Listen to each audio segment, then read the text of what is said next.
I'm Janet Poole. I'm an occupational therapist and I teach at the University of New Mexico in Albuquerque and work with people with scleroderma for quite a long time, both as a clinician and now oftentimes I do a lot of research and consultation.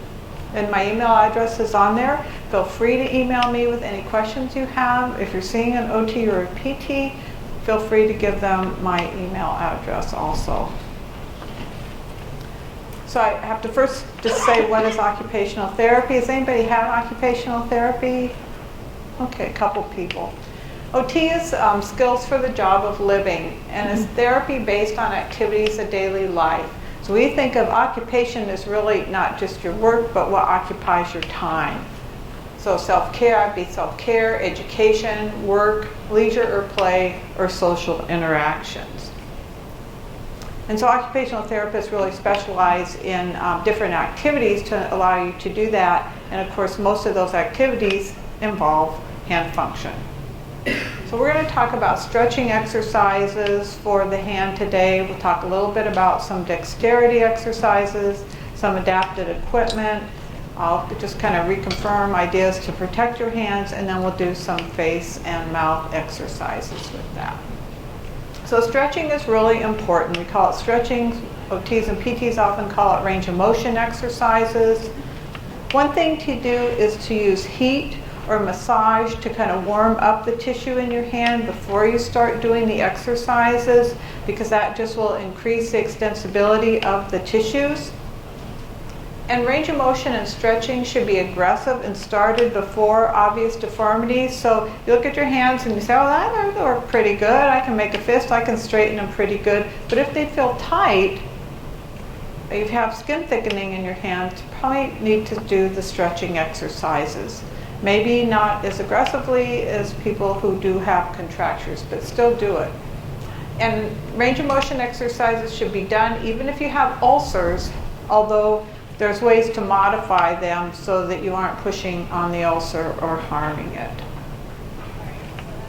So some of the modalities that you can use to kind of warm up your hands before you do the exercises, these also help manage pain, are heat. There's moist heat and there's dry heat. And moist heat is things like paraffin bath. Does anybody use paraffin? Have paraffin machines? Okay, good, good. And there's also hot packs. Dry heat is fluidotherapy, and that is this dry heat. It's like mushed up corn husks, but they go fly around in this little container that you usually have to go to a therapy office to get that. Massage, there's connective tissue massage, manual lymph drainage. Again, the massage and heat should be done theoretically before you do the exercises if possible. But if you are like sitting at this meeting and we'll do exercises, you don't have a chance to warm up. Hopefully the room is warm enough that your hands aren't freezing. So it's still okay to do them even if you haven't warmed them up. So heat and hot packs, you can buy commercial hot packs that are available. The one in the microwave is the cheap version you can make at home. You just get like a sock, a tube sock, put a cup of dry rice in it, tie a knot, stick it in the microwave. You can warm it for about a minute, maybe 2 minutes, kind of shake it around, and then you can put that over what part you're trying to warm up. You know, first feel it a little bit, make sure it's not too hot. Fluidotherapy, that's the dry heat, and that shows a picture of the machine. Put your arm in the machine and this warm corn husk kind of flop around the machine. You can move your hands though in it. But it is a drying heat, so if you go to a OT or PT or clinic and they use the fluidotherapy, make sure that you use some type of cream, moisturizing cream afterwards, because it can dry it out. So paraffin wax, you buy paraffin units at about any place, and they're not that expensive, but it really is nice. It's a moisturizing heat, so it's a wax treatment. So it increases extensibility, decreases pain, and because there's oil in the wax, it adds some moisture to it. Do it at 120 to 130 degrees. Don't rely on the dial that tells you. Use like a meat thermometer or something to stick it in there and make sure. Do not use with open sores.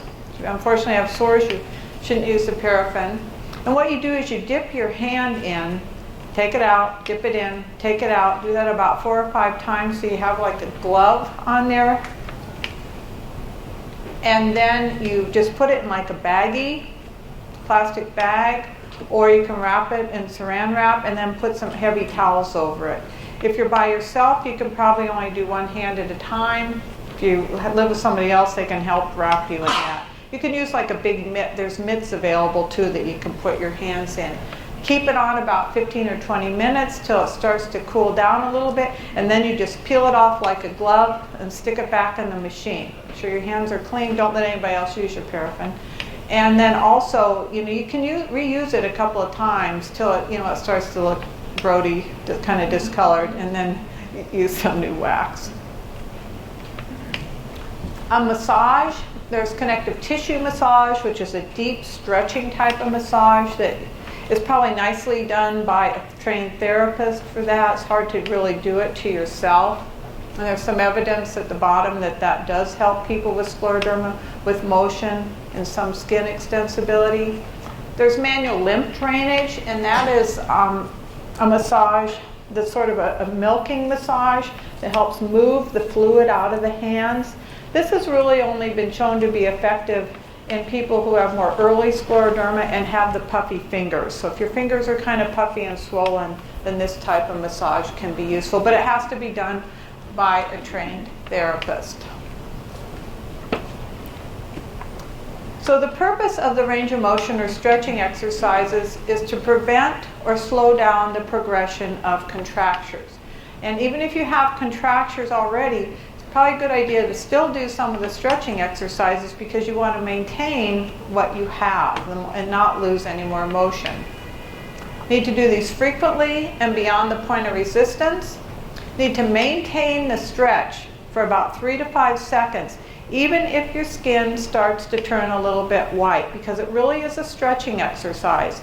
And people that tell you, oh, you should just do this and do that, that's fine to keep it moving, but it really doesn't stretch the connective tissue. So it's more of a slow type of exercise. And I'll say again, please do it before you notice any loss of motion. It's harder to gain it back than it is to prevent it. So the first one we're going to do is for the big knuckle joint of your hand. That's your metacarpal phalangeal joint, MCP joint, and oftentimes in people with scleroderma, you can't bend it all the way. It should be about a 90-degree angle. So make a fist with one hand, kind of look at your hand, see how far it goes, and then take the heel or the palm of the other hand and push down along the back here. And just kind of hold it for 3 to 5 seconds. Then some of you, your fingers may be starting to turn white, so then straighten your fingers out. Let the blood flow back into it. And actually, while you're letting the flow go back into that hand, you can try the other hand. So make a fist and push down on the back of the fingers there. And just hold it. Does everybody feel a little bit of a stretch with that? Okay, good. And straighten your fingers. Let the blood flow back into it, because that's really important. And you do that about, depending on how tight your hands are, maybe 3 to 5 times each, and then try and do it totally about 3 or 4 times a day, if you can. I mean, I know you have a life, you have other things to do, but sometimes, like when you're in the airport today, or wherever you're going, if you have a car ride or a train ride, you can do it. And you can do it subtly too, so nobody figures out what you're doing. Not that it matters. For the smaller finger joints, so bend all the joints, you're trying to make a fist, and see how good you are, how far your fingers go down. And then you just sort of use your other fingers, your other hand, to just try and make sure that your fingers bend. Kind of like in the picture there. And you just go through and work each finger. And you can see in the picture that the person's fingers are blanching a little bit. So what I would say is, okay, just afterwards, then stretch. Straighten everything back out. Let the blood flow back into your hands, and then do it again. If you have big color changes, then you may want to wait and go on and do another finger joint before you come back to that.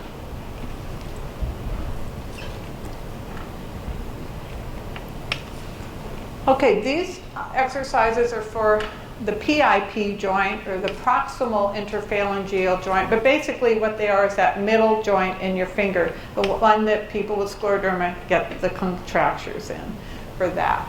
So depending on how much motion you have or don't have, we'll figure out which one is best for you. So if your fingers, if they're kind of slightly bent, then you can probably do, well actually we'll do the first one. Push your hand flat on a table.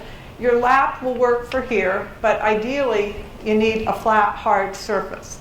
Because what you want to do is push it flat and then use your other hand to push down to try and straighten the fingers with that. And you're pushing over those PIP joints. I don't really have a flat surface either, but if my hands are like that, I would push down, trying to flatten on the table. So your goal is to have the palm of your hand, all parts of it touch the hard surface. May or may not be possible, but that's your goal with that. Then the one on the right side is like a prayer position. So put your hands together and then push them together, and you're hoping for no space between the fingers. So there would be space, there would be no space. Again, depending on what your fingers are like, this may or may not even be doable with that. The ones at the bottom are all use 3 points of pressure. And those are important, especially if you have really contracted fingers. The kind of downside of this is you have to do each finger at a time. But what it does, and I think we'll start with the one over there. They're all the same exercise. So if you kind of look at the back of one hand and take your index finger of the other and put it on the palm surface above the joint, so it's above the joint, and put your tall man finger, middle finger, below the joint, like that, and then you push with your thumb on the back of the joint. Well, okay, I'm going to have your finger be right there, right above and right below, and then, whoops, there, and now put your thumb right there. So one is directly above the joint, below, and on the back. Yes? Does that work just as well for the joint at the end of the hand? Because that's where I have my most problems. The joint at the end of the fingers, if you have, well, I don't know for sure, I'll have to come and look at your hand. But depending on your age, a lot of times you get osteoarthritis up in this joint. So these are really not for osteoarthritis with that. But we can talk about that's a little different type of issue. So any questions on the PIP one? Right. So top one. So one's up above the joint, below the joint. Which one is above which joint? Okay. So this is the joint we're working on, right? The middle joint. Yeah. Everybody got it? Okay. Do you do that with each? And then you have to do it with each finger, right? That's sort of the kicker. It takes longer, but if you have your fingers are pretty contracted, then pushing it flat on the table may or may not do that much for you, or using a prayer position. The one in the middle, well, the one on the right shows the exact same thing, but that person has more severe scleroderma than the one on the far left. Now the one in the middle, you can use a table to actually help you. So the person's got their hand flat on the table, like in the picture. Blah! Sorry about that. I'm really... So, and then is pushing down over one on the back of the PIP joint, the middle joint, and then pulling up on the piece of the finger, part of the finger. Yeah, that's a little bit easier to master. So you have your hand on the table, pushing down here, and then you try and lift up on the finger. But you lift up just towards the tip of your finger. I'm not sure I'm saying that right. Can I walk? I know you'll lose me if I walk over there. But see, the joint is here, so try and lift up really close to the joint. Don't lift up on the, he's lifting up on the tip, which is okay. But if you can lift up here, it would be a little bit better. If you lift up on the tip of your finger, you might just be working on that tip joint, and what we're really trying to work on is the middle joint. That make sense? Okay. That's the hardest one. I lost it. But that is really important one to do. And again, you go through and do each finger several times. So this is something too, you can kind of sit there quietly under the table or something and do it. And there have been some research studies that have shown that using paraffin wax and then doing the exercises along with it does help with that.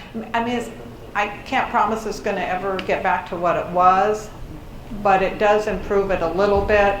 And also it often helps prevent or halt any progression with that.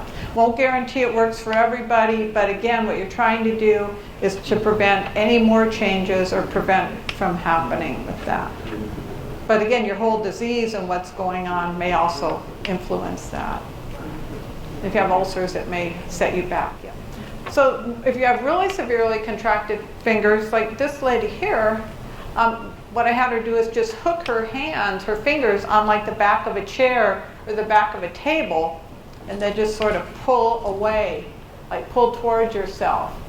So if any of those other ones are just too hard, because the one I just showed you, if your hands are like this, it may be really hard to get in between those fingers for that. So you can try hooking your fingers on the chair, and then you pull back kind of towards you. Again, that just kind of does a little stretch there.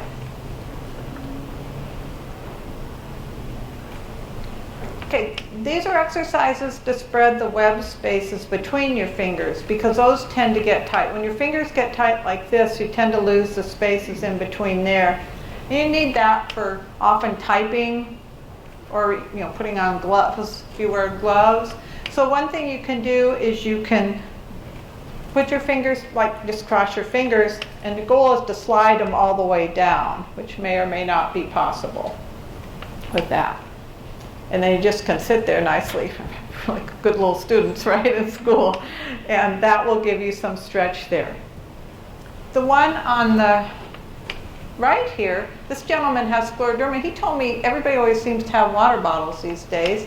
So he puts the cap of the water bottle in between his fingers, slides it down as far as it can, and just kind of holds it there, and then moves it to the next finger and the next finger. So I thought, oh, that's a brilliant idea. It is a good idea, yeah. It's easy to do. A lot of times you do have your water bottles. Now if you have those really big water bottles, it may not work. But I have another, the thumb one will help with those. So for the thumb, what happens with the thumb is it tends to lose this web space, which is what we call this area between your thumb and your index finger. And that's what you need, to hold on. Like, you can't hold on to a large glass or a large cup with that. So what you can do is you put your thumbs together and your index fingers together, and you try and push them away from each other. It's trying to widen that space there. That's your web space. Try and push it apart, and that stretches that. You could also hook your thumb on the table and just sort of drop your hand down. Try and stretch it out. And then you can, the other one that people have limitations is try and touch your thumb to the bottom of your little finger, which may be hard. So your goal is to get it all the way over there. And you can see for this gentleman in that picture, that's difficult because you can tell by the color changes. And then you can bring your thumb back out. Now you can try and touch your thumb over and use your other hand to try and push it further. And just hold it. And then straighten it back out, and then bend the other one and hold it. But those are the ones for the thumb, because those are the movements of the thumb that tend to become limited in people who have scleroderma. It's not a forceful push, it's a push to stretch it. So it's not like cranking, it's just kind of help, try and get it over there. And if it doesn't get over there, that's okay, that's kind of your goal. So slowly, it's like a slow stretch, doing it a couple of times and then several times a day, and hopefully you'll get a little bit of movement with that. Exercises for the wrist. So you can put your hands together kind of in a prayer position. You can put them up this way, put them this way, depending on how limited you are. Everybody looks pretty good. You can also do the one on the left, so just turn your palm up and then sort of push gently down on it, but push on the palm. You're pushing close to the joint. Joints here, push down on the palm. And again, don't push too hard. You're just sort of pushing till you kind of feel a stretch with that. And then as you feel it loosen up and you do it a couple times, you may be able to push more.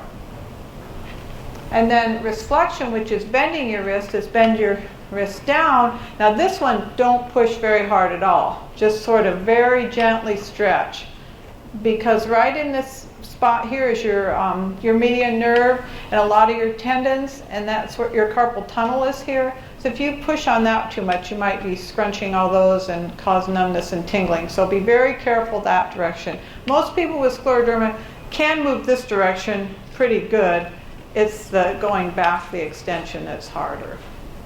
Put splints in because sometimes you are seeing an occupational or physical therapist. They want to put you in a splint because splints for a lot of conditions, the one on the right or on the left there, it provides a slow stretch here through a rubber band. But the problem with scleroderma is that putting this little finger cuff on the finger and pulling exacerbates Raynaud's in a lot of people. So I don't really recommend that. There was a study done years and years ago and people couldn't even tolerate the splints with that. So be very careful. Now this splint here is used to protect a finger ulcer, so it just goes on the bottom of the finger there and it doesn't really use any force, so it's okay.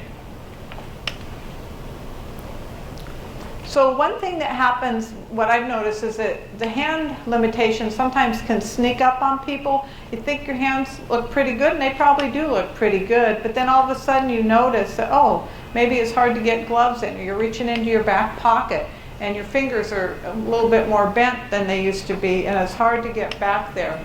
So what you can do to monitor this and keep track of it in your own minds is you can put your hand on a piece of paper, like this lady did. And remember when you're little, you might be doing this with kids or grandkids, you made turkeys? Yep.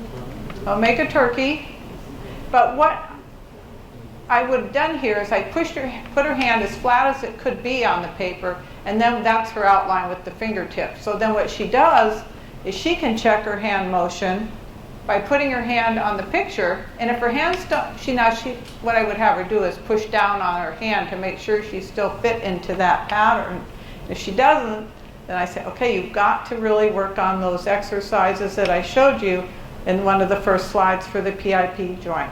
Putting the hand flat on the table, putting the hands next to each other, or doing the 3-point pressure with that. But it's a way you can keep an eye on what motion you have, how much straightening you have. Okay, now these ones are to monitor the bending of the big knuckle joint, because that's the one that tends to get usually limited in people with scleroderma. So you can make a little template, or whoa, I keep doing that, sorry. Yeah, no, I keep trying to push the light button. But you can make a template there. You can actually take toothpicks and kind of tape them together, have somebody help you. You could use something like that. That would be and then you could make, or have somebody, if you have a grandkid or a kid or somebody, to cut out a picture for you. I always think of, what was that? Oh, Pac-Man. And make one for each finger there. So you can just, again, monitor how much bending you have in that joint. Yes? How frequently should you do that? I would say maybe, depending on how severe your disease is progressing, maybe once a month. You don't have to do that often, but if you start to think, oh, I think I'm tightening up here, then just try them out. Okay. Put them on, see how it's doing, check your hand straightening and your hand bending with that. So yeah, you don't have to be obsessive about it. It's more just a kind of way to monitor it. Okay, this is for checking on your website. What you can do is find the largest object that will fit into this website. And it has to touch the whole surface area of the website. See that one? For this lady, this fits. It's in contact with the whole surface of the website. So is that one. So this is a bottle. This is like a spice jar. Now this can was too big because there's a big gap there. So if you look at your cups, your water bottles if you happen to have one, see if it fits in your hand. Your hands are tight, but the water bottle is kind of curvy and it fits in the smaller part there. You can try that. And then you keep that in mind. So that's kind of your way to monitor how much motion you have there. Okay, some other upper extremity exercises. So, the hand also has to get somewhere to be able to use it. And that's your shoulder and your elbow joints, and they tend to get tight sometimes too. So the one over on the left there is for shoulder flexion, which is bringing your arms up over your head. So what she's doing is she's walking her hands up the wall, like finding a wall and just sort of walking her hands up as far as it'll go. You can do it inside your door. You can actually mark it, you probably did with your kids. You mark how tall they were, you mark where your fingers go, or just have a spot. And then you can lean into the door or wall, and that kind of helps stretch the joint out. You could also, if you're in bed, you have enough room behind the bed, not that you're going to go lay on the floor, but you could, if you happen to be on the floor, is lift your arms up over your head and then use gravity that will help pull your arms back behind you. For shoulder extension, which is also trying to stretch out the pectoral muscles here, and that helps you with breathing if you have good posture, is putting your hands behind you like that. I know with those chairs it's kind of hard, but if you lean forward, you may be able to do it. You try and lift your arms up away from your body as far as it will go.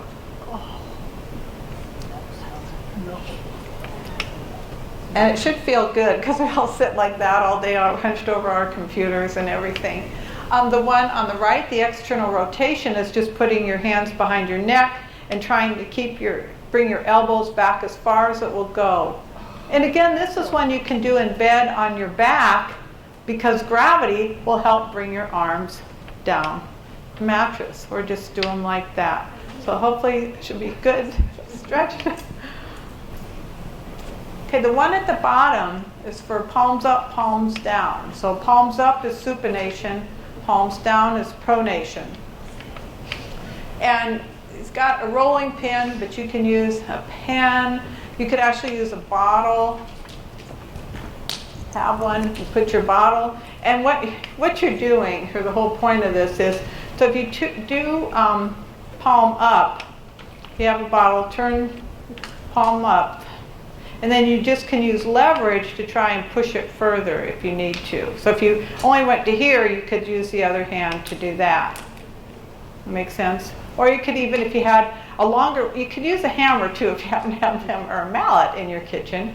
Put the heavy side over here, and then you can just push on it, and that helps with the palms up. Then you can do palms down and push on the heavy side of whatever it is that way. So you're using leverage and body mechanics to stretch that. Because sometimes what happens is it's the palms up that's limited. So if you hold your elbows into your side and your elbows at 90 degrees, turn your palms up, your palms and your forearm should actually go pretty flat. If they don't, you might want to get out the mallet or hammer or something. Don't pound them. And then palms down, pretty much people can do pretty easily. That tends to not be affected as much. But it's just helpful for keeping everything limber and being able to place and use the tools and things that you need to do. Okay, so let's move on to the face now. So why is mouth opening important?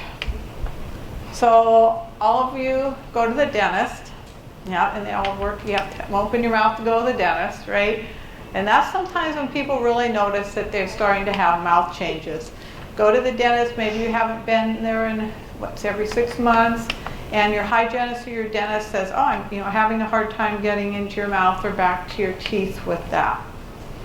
Eating big meals, big burgers, Or those big sandwiches they have here. Yeah, I think those can be hard. The bigger sandwiches, brushing your teeth, you trying to get back and brush your teeth or floss your teeth can be difficult. And then for some people, if their mouth opening is severely affected, actually speaking and talking can be difficult. So they're important to do. So again, you can use heat, apply some heat to your face. You can use like a hot washcloth. If you happen to are going in for massages, have them massage your face too. Well, that won't hurt. So try heat. You can do these face exercises in the shower. You may want to do them in the shower because some of them you may look a little weird doing it. But the warm water on your face may actually help loosen up the tissue. So one thing, and I'll do this, so open your mouth wide, as wide as it will go. And then purse your lips. And then do a big cheesy smile. And then blow out your cheeks. So that's why you might want to do them in the shower, right? You just did them on tape. I know, I realized that when I was doing it with her back. Oh well. So mouth stretching exercises, there's a manual stretching that you can do if you know where your hands have been. I've been holding that. You put the thumb of one hand in one cheek of one side of your mouth, and then the other one in the other side, and then you stretch like the lady is doing over on the left side, and that stretches it laterally. And sometimes, any of you go to the dentist, the talks by the dentist during any of these sessions, but one of Dr. Letter says that a lot of times he has people do it before they go in, before he goes in or before the hygienist goes in, and just doing some of these simple ones can actually help the hygienist or the dentist get to people's mouths a little bit better with that. The one on the bottom uses tongue depressors. You get tongue depressors, you wrap them with a rubber band, you kind of see how many might fit from one frontal area to the premolar area on one side, and you put them in there. Maybe it's only like 3 or 4 or 5, and then you just put it in there at an angle to stretch. And you hold it, it's like 3 to 5 seconds if you can, and then you switch to the other side. And you just kind of keep it in a sterile bag. Then if you feel like it's getting a little bit looser there, then you can actually slip some more tongue depressors sort of in the middle here, maybe one at a time. But that does also help. And there have been studies, there's actually research studies that show that these mouth opening exercises and stretches do improve mouth opening and dental care. So there is some evidence for that. So how do you monitor your mouth opening? That's a little harder to do. But you can open your mouth as wide as possible and measure from the top. So you measure from the top or the bottom of the top teeth to the top of the bottom teeth, like in the picture there, with a ruler. Or you can open your mouth as wide as possible and have somebody try and mark it on an index card. And then you can just hold that up to your mirror in the morning and check it and make sure that you can still open as wide as you can. Again, one of the things is think of the exercise. You take your medications for scleroderma or whatever other conditions you have, your vitamins and all that, every day, right? So this is kind of another medication, not medication, but a kind of another pill, so to speak, an exercise pill. So you need to do your stretches every day. So just kind of think of a routine to do that. One thing about the stretches is you can do them at different times a day. You can kind of work them into your schedule, but try and think of it as something that you really need to do every day. Yeah. With mouth stretchers, my dentist always measures for me. Great. Great. And then you could ask them to then mark it on an index card so you have it to take with you. So you can check it or just make sure. Because that was the other thing I found is when I was in Pittsburgh, I would go to the clinic once a week, and sometimes the doctors would say, would you go over the mouth exercises again with this person? And some people would say, oh, they showed me that when I was newly diagnosed, but I didn't have any problems, so I didn't do them. And so it's like you have to kind of monitor it, because these also sneak up on you. You don't really notice you can't open your mouth till you go to the dentist or something like that, and they're trying to get back there. Or you're trying to really floss it because something is stuck. So any questions on the exercises? I'm going to talk about just some devices next. Yes? How often say that once a day, maybe all day? How, I don't know. So each exercise, to do it maybe 3 to 5 times, and then do each set of exercises, if you could do it about at least 2 times a day with that. So it's a lot. But again, think about what are the tight areas that you have. That's the big thing. What is really tight? What do you really need to work on and focus on that? And then maybe do the others just once or just to check out to make sure that you still have the motion with that. Because that's the thing. I mean, it's hard to take a lot of pills, but when you have to take do a lot of exercises, it's just another thing to try and do. So again, think about what are the areas that you really need to work on and really focus on those. And then maybe just run through the others just to kind of check, do it once or something. Each one about 3 to 5 times, yeah. Okay, so assistive devices. So these are devices if you do have hand challenges or loss of motion in your hands, hopefully these types of things, you may be using them already. But thinking about the different types of cups that you hold, I mean, at these meetings are great because they usually have the wine glass shapes, goblets for people to hold on to if you can't get your hands around the large cups.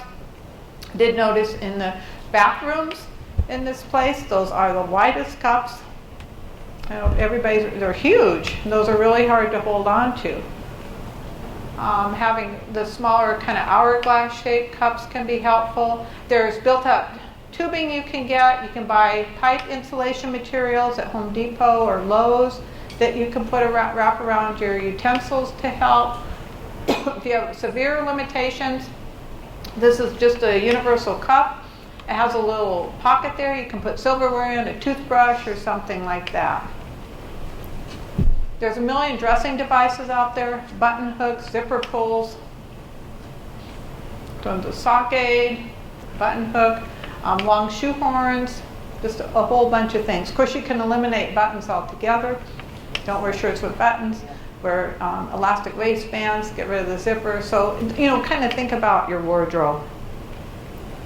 There's different keys are hard. There's a lot of key holders that are available.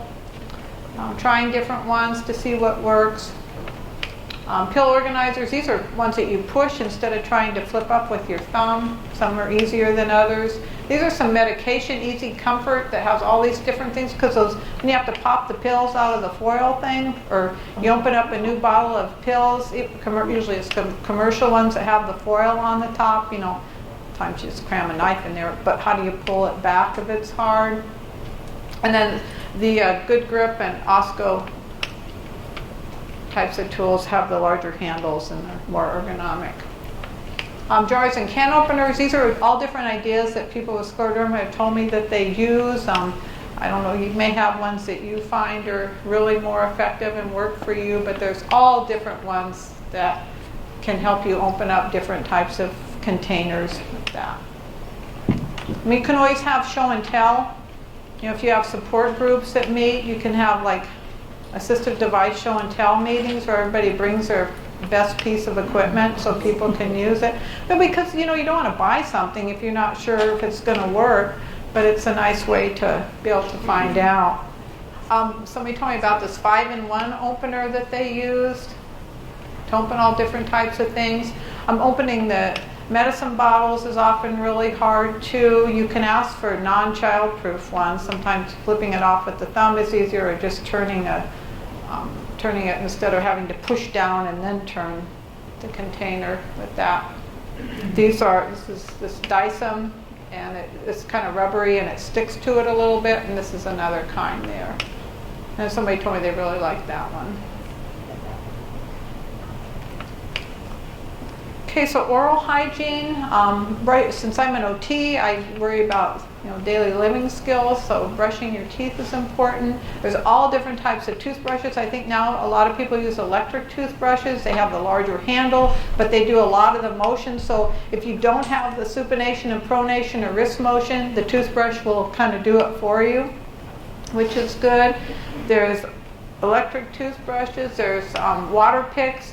This is a flosser, reach flosser, and it has a smaller area here. So sometimes that can get in people's mouths easier, and it has a longer handle than some of the flossers. Some of you may use your fingers and wrap around it. Some of you may use those little things that look like toothpicks. Some people really like those. I find them impossible to use. I don't know why. It was a coordination or something.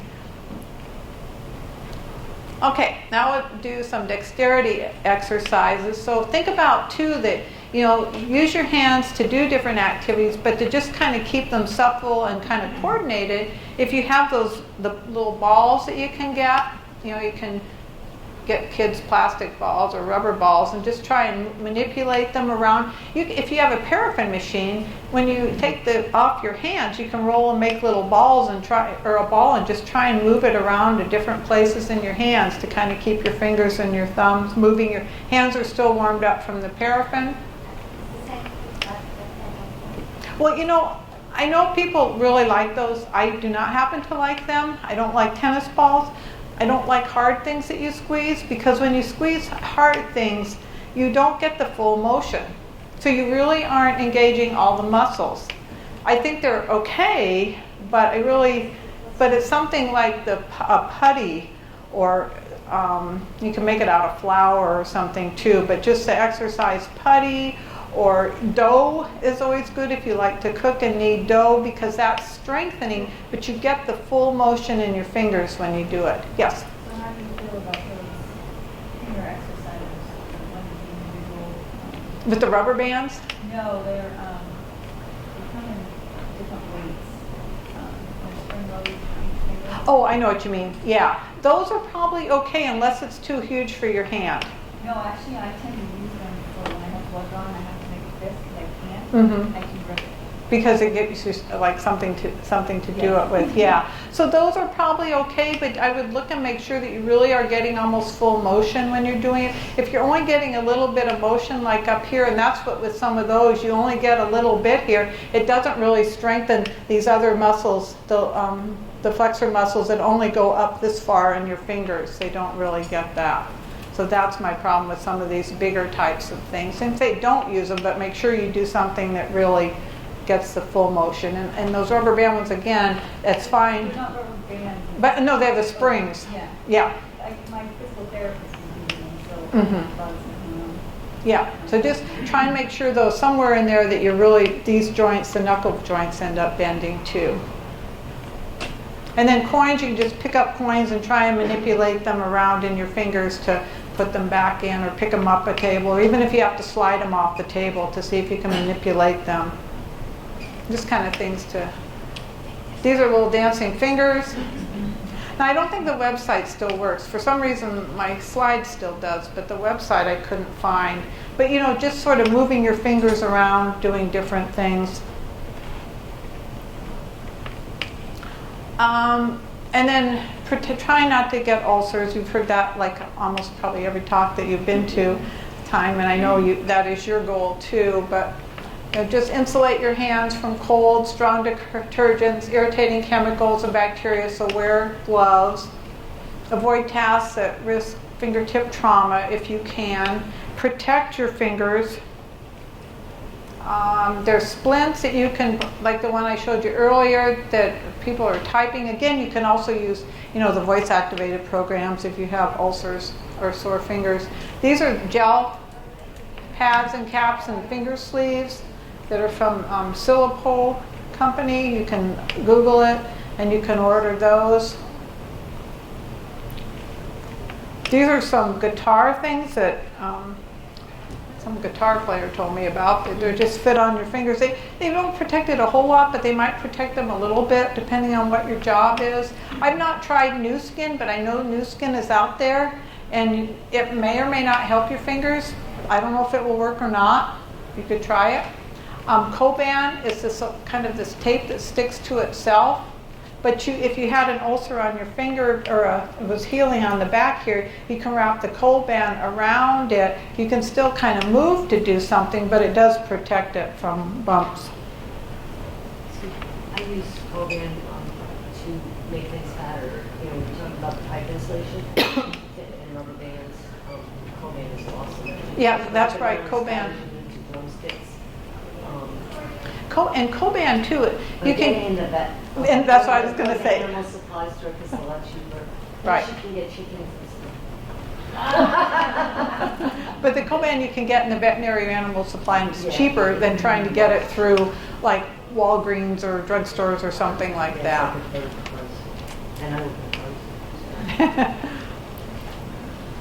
Think about, again, the voice-activated computer systems, and maybe for your phone, touch screen keyboards, the little styluses for phones or for keyboards, and then these are actually typing aids. So if you really have a hard time typing with your fingers and you don't want a voice-activated, you can use pencils. Hold on to pencils that you've wrapped up with phone and type that way too. But probably these days the voice-activated just works so well. They've made great strides. a lot of times the touchscreens don't work as well as 16 days. Right. No, that's true. That's true, and that's why you can use the styluses for that.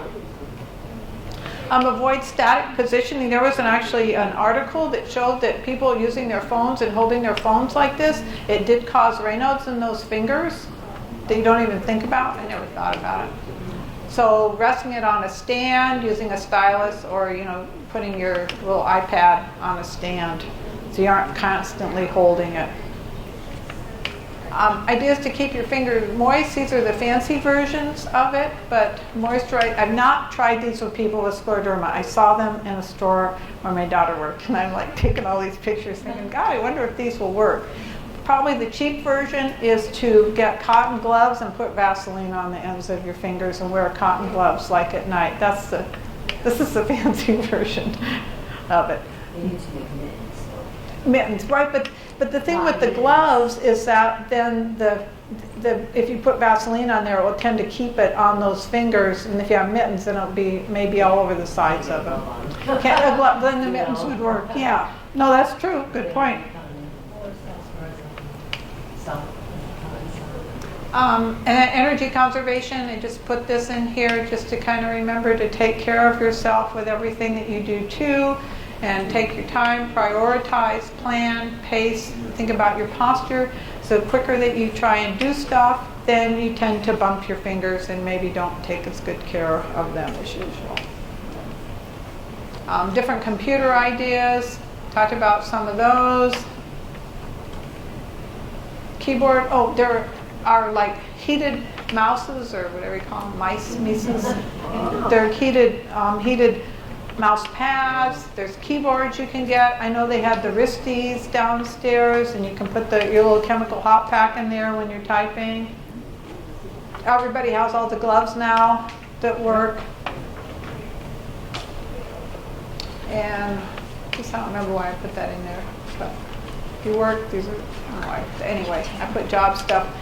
Heated car seats, remote car starters, all these to keep you warm, because keeping your core warm, keeping your body warm helps decrease the Raynaud's and all that in your fingertips, which is so important.